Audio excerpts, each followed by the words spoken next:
सिद्धारूढयतीश्वरं शिष्यप्रशिष्यरूपेण बोधकं गुरुमाश्रये यदङ्घ्रे कमलद्वन्द्वं तापत्रयनिवारकं शान्तेकपदं देवं सिद्धारूढमहं भजे सिद्धारूढमहं भजे। परम पूज्य अद्वैत चक्रवर्ती जगद्गुरु वेदांत वागीश ಗೀತೋತ್ತಮ ಆಚಾರ್ಯ ಶಿವಾದ್ವೈತ ಭೂಷಣ ಜಗದ್ಗುರು ಅಪ್ಪಾಜಿಯವರ ಸಿರಿಚರಣಗಳಲ್ಲಿ ಅನಂತ ಕೋಟಿ ದೀರ್ಘದಂಡ ನಮಸ್ಕಾರಗಳನ್ನು ಸಲ್ಲಿಸುತ್ತಾ, ಜಗದ್ಗುರು ಸಿದ್ಧಾರೂಢರ ಸಿರಿಚರಣಗಳನ್ನು ಎನ್ನ ಹೃದಯ ಮಂದಿರದಲ್ಲಿ ಧ್ಯಾನಿಸಿಕೊಂಡು, ಜಗನ್ಮಾತೆ ರಾಜರಾಜೇಶ್ವರಿ ಕಾಳಿಕಾ ಮಾತೆಯ ಶ್ರೀಚರಣಗಳಲ್ಲಿ ಹಣೆಮಣೆದು, ಪರಮ ಪೂಜ್ಯ ದುಂಡಪ್ಪ ಮಹಾರಾಜರ ಶ್ರೀಚರಣಗಳಲ್ಲಿ ಹಣೆಮಣೆದು, ಈ ಜ್ಞಾನಪೀಠವನ್ನು ಅಲಂಕರಿಸಿದ ಪೂಜ್ಯ ಶಂಕರಾನಂದ ಅಪ್ಪಾಜಿಯವರನ್ನು ಮೊದಲು ಮಾಡಿಕೊಂಡು ಸರ್ವ ಪೂಜ್ಯರ ಶ್ರೀಚರಣಗಳಲ್ಲಿ ಹಣೆಮಣೆದು, ಈ ಸಭೆಗೆ ಆಗಮಿಸಿದ ಎಲ್ಲ ಎನ್ನ ಆತ್ಮ ಸ್ವರೂಪಿಗಳಿಗೂ ಶರಣು ಶರಣಾರ್ಥಿಗಳು. ಇಲ್ಲಿವರೆಗೆ ಜಗತ್ತಿನೊಳಗೆ ಹುಡುಗರು ಸ್ವಲ್ಪ ಶಾಂತಿ ಇರಬೇಕು, ಹುಡುಗರು ಬಿಟ್ಟು ಬರಕ್ಕೆ ಬರಲ್ಲ, ಇಲ್ಲಿ ಶಾಂತಿ ಕೊಂಡ್ರಲ್ಲ ಅವರಿಂದ ನಡೆಯಲ್ಲ.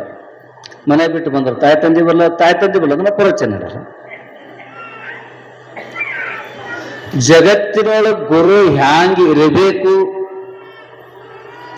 ಎಂಥ ಗುರುವಿಗೆ ನಾವು ಶರಣ ಹೋಗ್ಬೇಕು.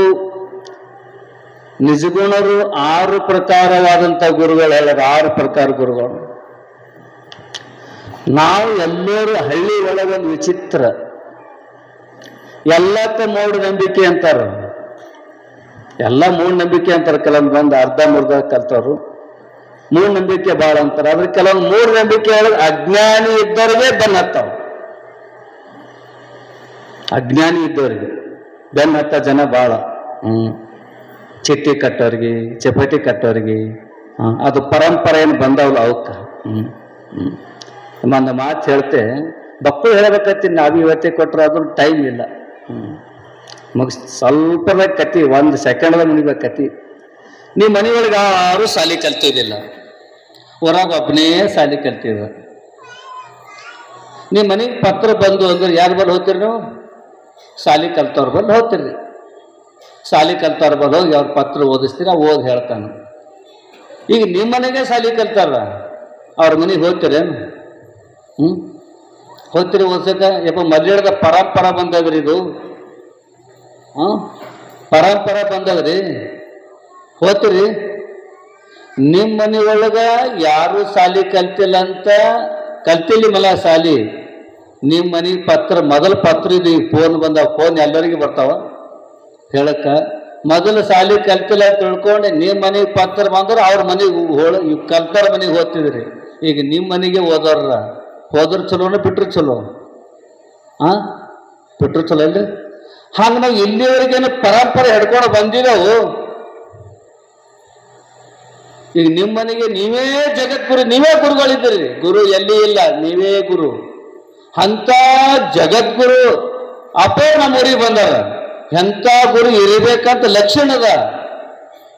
ಗುರುವಿಗೆ ರೂಪದಲ್ಲಿ ಇರಬೇಕು, ಜ್ಞಾನದೊಳಗಿರ್ಬೇಕು, ವಿದ್ಯಾದೊಳಗಿರ್ಬೇಕು, ಐಶ್ವರ್ಯದೊಳಗಿರ್ಬೇಕು, ಬಹಳಷ್ಟು ಲಕ್ಷಣವ.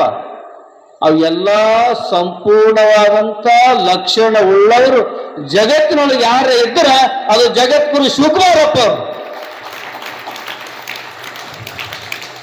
ಆರಣ್ಯ ಕುರಿ ಹತ್ತು ಅಂತಂದ್ರೆ ಚರಿಗೆ ತೊಗೊಂಡು ಚೆಲ್ದ್ರ ಕಡಿಮೆ ಆಗ್ತದ್ರೆ, ಚರಿಗೆ ತೊಗೊಂಡು ಹೊಡೆದ್ರೆ ಕಡಿಮೆ ಆಗ್ತದ ಕುರಿ. ಒಲೆ ಗುರಿ ಹತ್ತಿರ ಕಡಿಮೆ ಆಗ್ತದ. ಕೆಲವರು ಪರಂಪರೆ ಗುರುಗಳು ಇರ್ತಾರೆ, ಆ ಒಲೆ ಗುರಿ ಹತ್ತಿರ ಒಂದು ಚರ್ಗಿಗೆ ಆರು ಹೋಗ್ತಾವು. ಆದರೆ ನಿಜವಾದ ಜಗದ್ಗುರು, ಜ್ಞಾನಿ ಜಗದ್ಗುರು, ಪರಮಹಂಸ ಜಗದ್ಗುರು ಹೆಂಗಿರ್ತಾರಂದ್ರೆ ಇವತ್ತು ಸಿದ್ಧಾರೂಢ ಹೇಳ್ತಾರೆ.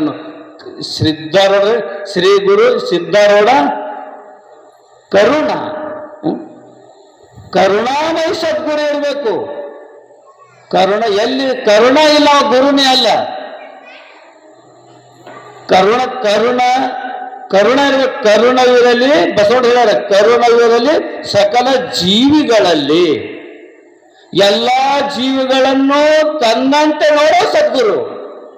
ಏನು ಮ್ಯಾಲ ಹೊತ್ಕೊಂಡು ತಿರುಗಾಡ್ಬೇಕು. ಕೆಲವೊಂದು ಇರ್ತಾವ ಪರಂಪರೆ ಮ್ಯಾಲ ಹೊತ್ಕೊಂಡು ತಿರುಗಾಡ್ಬೇಕ್ರಿ. ನೀವು ನಿಮ್ಮ ಮಕ್ಕಳ ಮ್ಯಾಗ ನೀವು ಕುಡ್ತೀರಿ, ಕುಂಡ್ರಿ ನಿಮ್ಮ ಮಕ್ಕಳ ಮ್ಯಾಗ ನೀವು ನಡಿ ಮಗ ತೊಗೊಂಡು ಅಂತೇಳಿ ಚಂದ ಕಾಣಿಸ್ತದ. ಕೆಲವೊಂದು ಹಾಂಡ್ಕೊಂಡ್ರು ಗುರು ಅಲ್ಲ. ನಿಜವಾದ ಸದ್ಗುರು ನೀನೇ ಪರಮಾತ್ಮ ಇದ್ದಿ ಅಂತ ತಿಳಿಸುವಂತ ಸದ್ಗುರು ಇರಬೇಕು. ಕರುಣ ಇರಬೇಕು. ಹ್ಯಾಂಗ ನಿಮ್ ಕೂಸಿಗೆ ಹಸು ಆಯ್ತಂದ್ರ ಏನ್ ಮಾಡ್ತೀರಿ ನೀವು? ಟಪ್ಪನೆ ತೊಗೊಂಡು ಹಾಲು ಕುಡಿಸ್ತೀರ ಅಳ್ಳಗುತ್ತಂದ್ರ. ಇಲ್ರಿ, ಟಪ್ಪನೆ ಹಾಲು ಕುಡಿಸ್ತೀರ ಅಳ್ಳಗುತ್ತಂದ್ರ.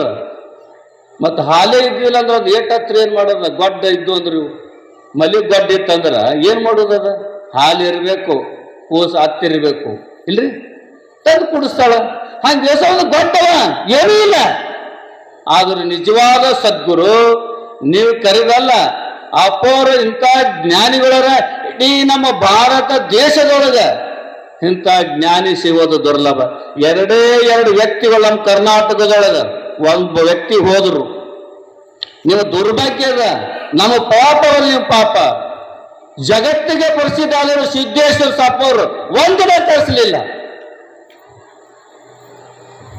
ಒಂದಿನವೇ ಸಿದ್ದೇಶ್ವರಪ್ಪರು ಕರೆಸಿದ್ರೆ ಪಾಪ.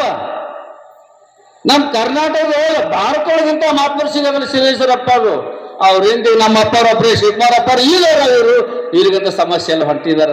ಈಗಿನ ಲಾಭ ತಕ್ಕೋರಿ. ಅವಾಗ ಅಜ್ಞಾನದೊಳಗೆ ಹೋಯ್ತು. ಸಿದ್ದೇಶ್ವರಪ್ಪ ನೋಡ್ಲಿಲ್ಲ, ಅವ್ರಿಗೆ ಕರೆಸಲಿಲ್ಲ. ಆ ಭಾಗ್ಯ ಹೋಯ್ತು. ಇನ್ನು ಎರಡನೇ ಭಾಗ್ಯ ನಮ್ಮ ಅಪ್ಪವ್ರ. ಇವ್ರದ್ದು 82 ವಯಸ್ಸು 83 ವಯಸ್ಸು ನಡೆದ ಅಪ್ಪರು. ಈಗಿನ ಅದರ ಲಾಭ ತಕ್ಕೊಂಡು ಮನುಷ್ಯ ಜನ್ಮ ಸಾರ್ಥಕ ಮಾಡ್ಕೋಬೇಕು. ಅಂತ ಸದ್ಗುರು ಕರುಣ ಇರಬೇಕು. ಈ ಜೀವಿಗೆ ಎಂದ್ ಉದ್ಧಾರ ಆದಿತ್ತು, ಇದಕ್ಕೆ ಎಂತ ಆತ್ಮಜ್ಞಾನ ಇತ್ತು, ಇದಕ್ಕೆ ಮುಕ್ತಿ ಎಂದ್ ಆದತ್ತಂತ ಚಿಂತನೆ ಮಾಡುವಂತ ಸದ್ಗುರು ಇರಬೇಕು. ಇವರು ಕರುಣಾಮಯ ಗುರು ಅಂತಾರೆ. ಸಕಲ ಜೀವಾತ್ಮರೇ ಲೇಸನೆ ಬಯಸುವ ಸದ್ಗುರು ಇರಬೇಕು. ಎಲ್ಲರಿಗೂ ಸರ್ವೇ ಜನ ಸುಖಿನ ಬಯಸುವಂತ ಸದ್ಗುರು ಇರ್ಬೇಕು. ನಾವಲ್ಲ, ನಮ್ಮ ಮನೆ ಶಿಷ್ಯರು, ನಮ್ಮ ಊರು ಶಿಷ್ಯರು, ಬಂಧನಗಳು ಬೀಳುವಂತ ಗುರುಗಳು ಬಾಳ ಬಂದಿದ್ರ. ನಿರ್ಭಯನಂದಿರುವಂತಕ್ಕಂಥ ಸದ್ಗುರು, ಸಾಕ್ಷಾತ್ ಬೋಧನೆ ಮಾಡುವಂತ ಸದ್ಗುರು. ಬಹಳ ಮಂದಿ ಬಂಗಾರ ಕೂಡ ಗುರುಗಳು ಇರಬೇಕು, ಚಿಟ್ಟಿ ಕಟ್ಟ ಗುರುಗಳು ಇರಬೇಕು. ಇವ್ರು ಊರಿಗೆ 10 ಮಂದಿ ಅರ. ಅದು ಆತ್ಮಜ್ಞಾನ ಮಾಡಿ ಕೊಡುವಂತ ಸದ್ಗುರು ಎಲ್ಲೋ ಲಕ್ಷಕ್ಕೊಬ್ಬ ಕೋಟಿಗೊಬ್ಬ ಸದ್ಗುರು. ಅದು ಸಲುವಾಗಿ ನಿಮಗೆ ಹೇಳುವಂತ ಸ್ವಲ್ಪ ಜಾಗ್ರರಿ. ಸ್ವಲ್ಪ ಆ ಎಮ್ಮಿಕರ ಹುಟ್ಟಿದ್ರಪ್ಪ ಜಾಗ್ರ ಇರಲ್ಲ, ಸಟ್ಕೊಂಡು ಬೀಳ್ತಾವ. ಹಿಂಗ ಬೀಳ್ತಾವ. ಅದಕ್ಕೆ ಬಡ್ದಿ ಅಷ್ಟದು. ಹಂಗೆ ಅಧ್ಯಾತ್ಮ ಮಾರ್ಗ ಅಂದ್ರೆ ಬಡ್ದಿ ಎಬ್ಸೋದು. ಜಾಗ್ರಾರಿ. ಸಿದ್ದೇಶ್ವರಪ್ಪರು ಕಳ್ಕೊಂಡಿರಿ. ನಮ್ಮ ಊರಿಗೆ ಕರೆಸಲಿಲ್ಲ. ನಾವು ಕರೆಸ್ಬೇಕಂತ ಒಂದು 2-3 ತಿಂಗಳು, ಒಂದು 10-15 ದಿವಸ ಪ್ರಯತ್ನ ಮಾಡಿದೆವು. ಬರ್ತಿರೋ ಏನು ಮಾಡ್ತಿರೋ ಅವಂದು ಇರ್ತಾವಲ್ಲ ಸುಳ್ಳು ಮಾಡ್ಬಂದು. ಆ ಸಲಕ್ಕೆ ಇನ್ನು ಅದೇ ಸಿದ್ದೇಶ್ವರಪ್ಪ ರೂಪದೊಳಗೆ ಇನ್ನು ನಮ್ಮ ಕನ್ನೇರಿ ಅಪ್ಪವ್ರ, ನಮ್ಮ ಅಪ್ಪರಂತೂ 16 ವರ್ಷಕ್ಕೆ ನಿಮ್ಮ ಭಾಗ್ಯ ಇರಬೇಕು, ಪುಣ್ಯ ಇರಬೇಕು. ಏನು ಅಂತಾರಲ್ಲ, ಎನ್ನಕ್ಕಿಂತ ಭಾಗ್ಯ ಗೈದವರು ಉಂಟೆ, ಎನ್ನಕ್ಕಿಂತ ಪುಣ್ಯ ಗೈದವರು ಉಂಟೆ. ಅಕ್ಕ ಮದಿ ಅಂದಾಗ ಅಪ್ಪವ್ರು ಬಂದಾರ. ಯಾಕೆ ಅಪ್ಪರ ಪ್ರವಚನ ಕೆಳಗೆ ಸನ್ಮಾನ ಭಾಳವ ಹೇಳುವಂಥದ್ದು. ನಾವು ಅಪ್ಪರಿಗೆ ಎಲ್ಲರೂ ಒಂದು ಊರಿನವರು ವರ್ಷ 2 ವರ್ಷ 3 ವರ್ಷ ಬೆನ್ನು ಹತ್ತಿಬೇಕ್ರಿ. ಯಾರಿಗೆ? ನಮ್ಮ ಅಪ್ಪರು ಕರೆಸ್ಬೇಕು. ಒಂದು ಸಸಿ ಹುಡುಕಕ್ಕೆ 2 ವರ್ಷ 3 ವರ್ಷ ಹೋಗ್ತಾವ. ಇಂಥ ಪರಮಜ್ಞಾನಿ ಸದ್ಗುರು ಪರಮಾತ್ಮ ನಮ್ಮ ಊರಿಗೆ ಬರಬೇಕಾದ್ರೆ 3 ವರ್ಷ 4 ವರ್ಷ ಹೋಗ್ತಾವ. ಒಂದು ಮನೆ ಬೆನ್ನಕ್ಕೆ ಕರೆಸ್ಬೇಕಾದ್ರೆ ಹೋಗ್ತಾವ 2 3 ವರ್ಷ. ಇವತ್ತು ಅಪ್ಪಾಜಿಯವ್ರು ನಮ್ಮ ಊರಿಗೆ ಹೊಂಟಾರಂದ್ರೆ ಅದು ನಿಮ್ಮ ಪುಣ್ಯ. ನಿಮ್ಮ ಪುಣ್ಯಕ್ಕಾಗಿ ಅಪ್ಪವ್ರು ಹೊಂಟಾರ. ಆದ್ರೆ ನಂದು ಒಂದು ಕೇರಳದ ಸದ್ಗುರುನಾಥರ ಅಪ್ಪವರು ಹೊಂಟ್ರ ಅಪ್ಪವ್ರು ಮುಂದೆ ಹೇಳ್ಬೇಕಾದ್ರೆ ಮತ್ತೆ ಇದು ಆಗ್ತದ ಶಬ್ದಗಳು ಅಪ್ಪರ್ ಹೊಂಟಾರ, ನಮ್ಮ ಭಾಗ್ಯ ಅಪ್ಪರ ಬರೋಕೆ, ನಾ ಅಪ್ಪರೇ ನಮ್ಮ ಊರಿಗೆ ಬರ್ಬೇಕತ್ತೀನಿ ಬರ್ರಿಯಪ್ಪ ಅಂದ್ರೆ ಆಯ್ತು ಅಂತಾರೆ. ಇಲ್ಲ ಒಂದೊಂದು ವರ್ಷ ಬರಲ್ಲ ಅಂತ ಎಂದೂ ಅಂಬಲ್ಲ ಅಪ್ಪರು. ಕರೆದಾಗ ಬರ್ತಾರೆ ಅಪ್ಪರು. ನಾ ಅಂತೀನಿ ಅಪ್ಪರಿಗೆ ನಮ್ಮ ಊರಿಗೆ ಎಲ್ಲ ಅದ, ಏನು ಕಡಿಮೆ ಇಲ್ಲ. ಯಾವ್ದ್ರಿ ತಿಂದು ಹೋಗೋದು ಇದು ನಮ್ಮ ಊರಿಗೆ ಎಲ್ಲ ಅದ. ಹಾಕೋದು, ತೆಗೆಯೋದು, ದುಡಿಯೋದು, ಉಣೋದು, ತಿಂಬೋದು, ಹೊರಗೆ ಮುಂಜಾನೆ ಒಕ್ಕಟ್ಟೋದು, ಏನೂ ಕಡಿಮೆ ಇಲ್ಲ. ಆದ್ರೆ ಒಂದು ಕಡಿಮೆ ಅದ, ಏನ್ರು ಆತ್ಮಜ್ಞಾನ ಕಡಿಮೆ ಅದ. ಆತ್ಮಜ್ಞಾನ, ಜ್ಞಾನದಿಂದಲೇ ಮುಕ್ತಿ ಅಂದಾರ.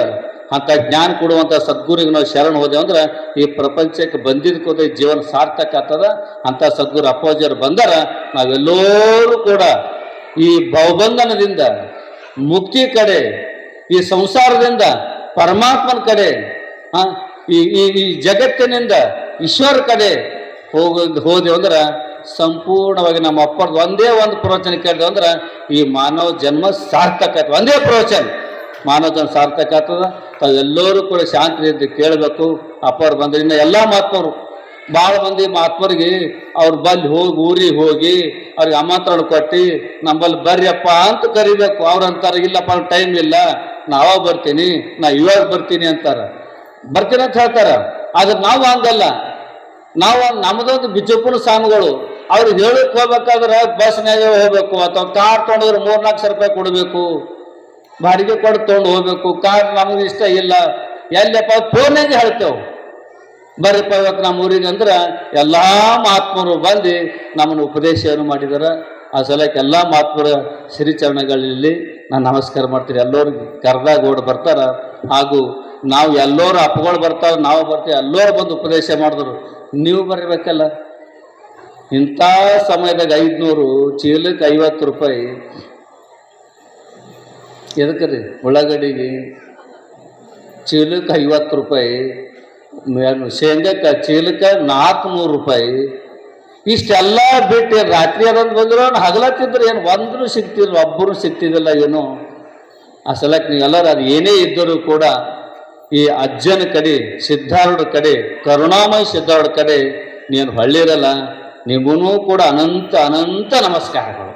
ನೀವು ಬಂದಿರಿ, ಜನರ ಕಲ್ಯಾಣ ಮಾಡ್ಕೊಂಡಿರಿ.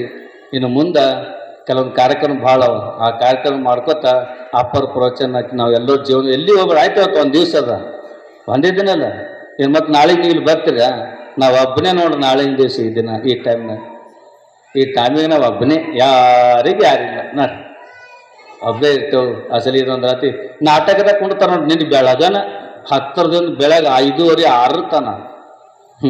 ಈ ಜನ್ಮ ಎದಕ್ಕೆ ಬಂದ? ನಾಟಕ ನೋಡೋಕೆ ಬಂದಿಲ್ಲ, ಈ ಜನ್ಮ ಸಂಸಾರ ಮಾಡೋಕ್ಕೆ ಬಂದಿಲ್ಲ. ಟಿವಿ ಮುಂದೆ ಕುಳಿತೇವೆ ನೋಡ್ರಿ 3-4 ತಾಸು ಬಾಯಿ ಕರ್ಕೊಂಡು ಟಿವಿ ಮುಂದೆ. ಟಿವಿ ಮುಂದೆ ಕುಂಡಿರ್ತೇವೆ ಭಾರತನ.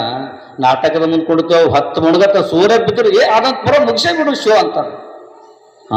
ಅಲ್ಲಿ ಕುಂಡಿರ್ತೇವೆ, ಮಕ್ಕಳ ಮುಂದೆ ಕುಂಡಿರ್ತೇವೆ. ಇದೆಲ್ಲಕ್ಕಿಂತ ಕೊನೆಯ ಸ್ಥಾನದ ಜ್ಞಾನ ಮಾರ್ಗ, ಕೊನೆಯ ಸ್ಥಳ. ಕೊನೆಯ ಸ್ಥಳ. ಭಕ್ತಿ ಮಾರ್ಗ ಬೇರೆ, ಜ್ಞಾನ ಮಾರ್ಗ. ಇದು ಜ್ಞಾನ ಮಾರ್ಗ ಕೊನೆಯ ಸ್ಥಾನದ. ನೀವೆಲ್ಲರೂ ಬಂದಿರಿ ಅಂದ್ರೆ ನೀವು ಕೊನೆಯ ಸ್ಥಾನದೊಳಗೆ ಪ್ರಯತ್ನ ಮಾಡಿರ್ತೀರಿ, ಮುಕ್ತಿ ಮಾರ್ಗಕ್ಕೆ ಪ್ರಯತ್ನ ಮಾಡಿರ್ತೀರಿ. ನೀವೆಲ್ಲರೂ ಅದೇನೇ ಇದ್ದರೂ ಕೂಡ ಶಾಂತಿಯಿಂದ ಕುಂಡ್ರಿ. ಅದು ಮನೆಯೂ ಎಲ್ಲಿಗೆ ಹೋಗಲ್ಲ, ಏನು ಎಲ್ಲಿಗೆ ಹೋಗಲ್ಲ. ನೀವೆಲ್ಲರೂ ಕುಂತು ಅಪ್ಪರ ಪರಿಚಯ ಕೇಳಾಗತ್ತೀರಿ. ಈ ನೀವು ಕಾರ್ಯಕ್ರಮಕ್ಕೆ ಭಾಳಷ್ಟು ದಾನಿಗಳು ಕೊಟ್ಟಾರ. ಅವ್ರಿಗೆಲ್ಲರೂ ಸನ್ಮಾನ ಮಾಡೋರು. 1-2 ಮಗರು ಇಡೀ ದಿನ ಬಜ್ಜಿ ತಿನ್ನಿಸ್ಬಿಟ್ರು. ಬಜ್ಜಿ ಊರಿಗೆ ಊರಿಗೆ ಅಂದರೆ ಇಲ್ಲಿ ಬಂದವ್ರಿಗೆ ಮತ್ತು ಇನ್ನು ಇಲ್ಲಿಂದ ಒಕ್ಕಟ್ಟಬೇಕು ಹಿಡ್ಕೊಂಡವ್ರ ಮನೆಗೆ. ಮಠಕ್ಕೆ ಯಾರು ಬಂದಾರ ಎಲ್ಲರೂ ಬಜ್ಜಿ ತಿಂದರು. ಒಬ್ಬರು ಹೋಳಿಗೆ ಮಾಡಿಸಿದ್ರು. ನಿಮ್ಗೆಲ್ಲರಿಗೂ ಕುನದ ದಾನದೊಳಗೆ ಎಷ್ಟು ಸೂರ ಇರ್ತಾರೆ. ಎಲ್ಲಕ್ಕಿಂತ ದೊಡ್ಡವ ಯಾರಂದ್ರೆ ದಾನದಂಥ ಸೂರ. ಎಲ್ಲಕ್ಕಿಂತ ಭಾರತದೊಳಗೆ ಯಾರು ಸೂರ ಅಂದ್ರೆ ಕರ್ಣಸೂರ. ಮತ್ತು ಭಾಳ ಶ್ರೀಮಂತರು ಇದ್ದಿದ್ರು. ಏನೇ ಟೈಮಿಗೆ ಭಾಳ ಮಂದಿ ಇದ್ದರು. ಆದರೂ ಕೂಡ ದಾನ ಮಾಡೋ ದೊಡ್ಡ ಅಂತಾರ. ನಮಗೆ ಹೋಳಿಗೆ ಉಣಿಸೋರಿಗೆ ಅವ್ರಿಗೆ ಹೊಲನೇ ಇಲ್ಲ, ಮನೆಯೇ ಇಲ್ಲ.